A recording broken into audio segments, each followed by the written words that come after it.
Hey guys, Brett from A-Main Hobbies here, and this is a Team Associated RC8B4E, the electric 1/8 scale buggy that we've built and completed.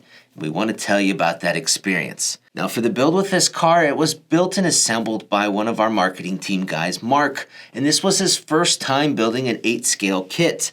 It was relatively smooth, although there are some things to watch out for if you've never built an 8 scale kit. Now the bearings included with the car have our blue rubber seal on one side. The manual doesn't tell you, but that blue rubber seal needs to go on the outside. It doesn't need to, but that's where it should go to help protect against dirt and debris. Another thing that, if you're not paying attention, it's easy to miss, is that the turnbuckles are notched to indicate their thread direction. So you want to make sure the notch on all the turnbuckles is on the same side, so it's easy to remember which way you need to thread them. Another thing that kind of hung him up a little bit is that there's no turnbuckle wrench included with the vehicle.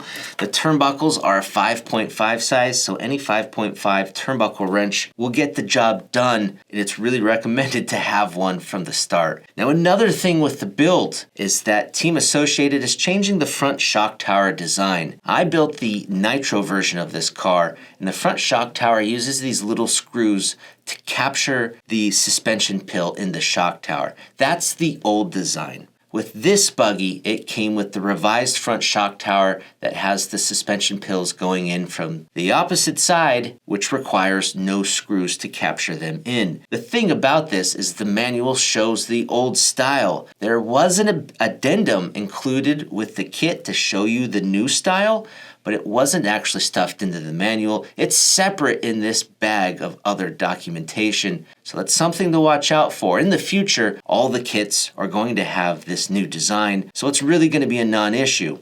The last thing with the build that's worth talking about is the post that holds the servo is pretty dang tight, where the wire butts out behind the servo, so it's going to be a snug fit getting that servo installed there. You might be able to trim the plastic post a little bit to remove some material. We're using a ProTech servo that has a detachable servo lead, and with these you can actually just cut this rubber boot off of the wire lead, and that helps save some space. I wouldn't try that with other servos, but you can do that with the detachable lead on the ProTech servo.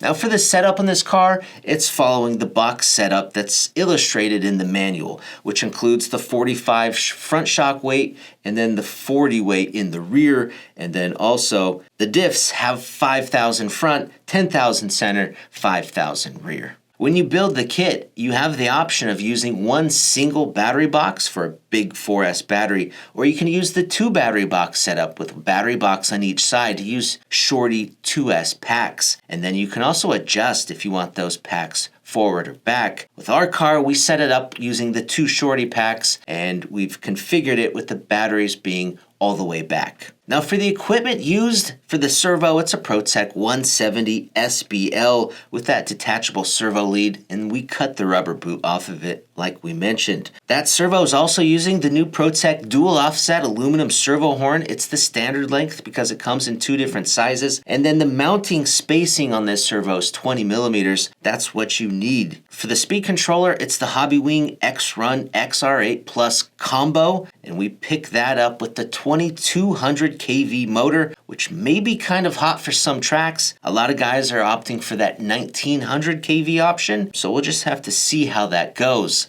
On that motor is also a 15-tooth Mod 1 pinion gear from ProTech, and to keep that motor cool, we've added a ProTech 30mm aluminum fan. This ESC's BEC can be set up to 8.4 volts, so you can run the servo at high voltage, and you can run that fan at high voltage as well. Now to power the buggy, we're using two cell batteries from ProTech. They're the 6400 milliamps, and they're a nice fit inside here. And again, these battery boxes allow you to adjust the batteries forward or backward. The last item we put on the car are these pre-mounted tires. They are the GRP Cubics, and they come pre-mounted on these white wheels, and these are the soft tread compound. Overall, the build turned out really nice. It's an impressive car. We haven't driven it yet, but that's to come.